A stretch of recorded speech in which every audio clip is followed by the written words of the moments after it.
Here I've got ALCATEL 3X from 2019, and let me show you how to clear browsing data on the following device.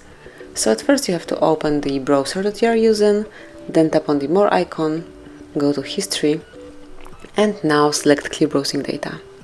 And here you will notice Basic and Advanced functions. So under Basic you have Browsing History, Cookies and Site Data, Cache Images and Files, and then under Advanced you have few more, and these are Saved Passwords, Autofill from Data, and also Site Settings. The last thing that you have to do is to select the time range. Just click here and pick the preferred time. I will choose all time and then select Clear Data.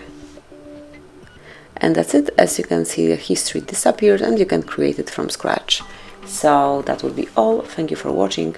Please subscribe our channel and leave the thumbs up.